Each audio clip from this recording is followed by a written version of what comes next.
Isang pinagpalang araw sa inyong lahat. Tayo po'y magninilay sa salita ng Diyos, ang pinagmumulan ng awa ng ating buhay ang salitawa. Today, my dear brothers and sisters, we are celebrating the memorial of Saints Timothy and Titus.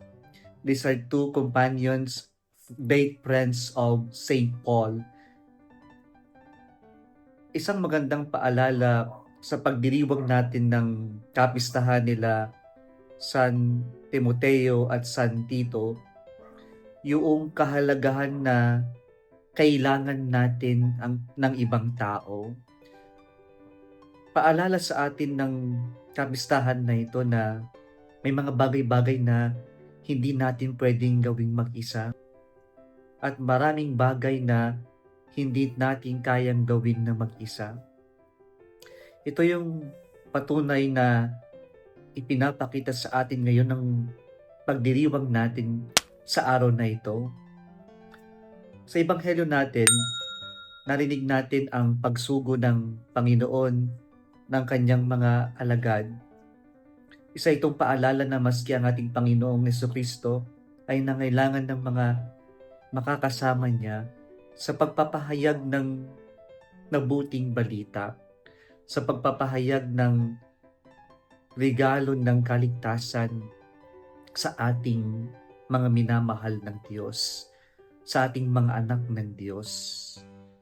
Kaya po napakahalaga na makita natin na yung pagpili ng Diyos at pagsugo niya ng kanyang mga alagad, isang mensahe na bawat isa sa atin ay may gampanin, mayroon tayong magagawa, maiaambag para sa simbahan, para sa ibang tao.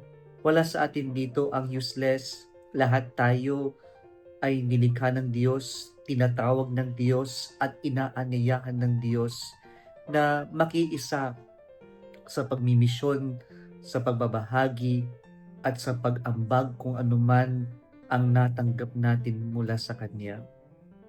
Sa ating unang pagbasa ngayon, kung titingnan natin o kukunin natin yung second letter to Timothy, dito rin pinapakita ni San Pablo yung kahalagahan ng mga taong nasa likod na kung sino man tayo ngayon. Pinaalala ni San Pablo kay Timoteo yung kanyang pananampalataya at kung sino siya ngayon, ay nagmula yan sa pananampalatayang ibinahagi, itinuro ng kanyang nanay at kanyang lola. It's good to remember those people who became instruments in our lives in order to we came to know our Lord Jesus Christ or our God, or those people who brought us to our Lord Jesus Christ, to our faith. It's good to remember them, but do not only pray for them. Remember them, but pray for them. We thank God for sending us these people in our lives, but because of them, we were able to encounter the Lord.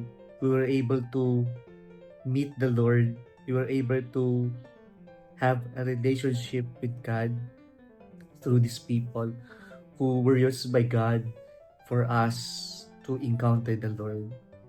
Mga kapatid, isang paalala sa atin ng pagdiriwang na ito na mayroon tayong misyon.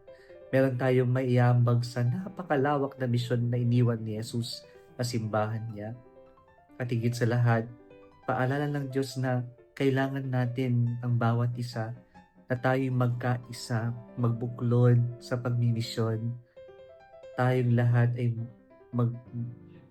maglakad, maglakbay in a synodal way so that walang maiiwan at walang mangiiwan. Sabay-sabay tayong tatahak patungo sa ating Diyos. Kung nagustuhan mo ang video na ito, huwag kalimutang mag-like, i-share at mag-subscribe sa Salitawa Facebook page and YouTube channel. Muli isang pinagpalang araw sa inyong lahat.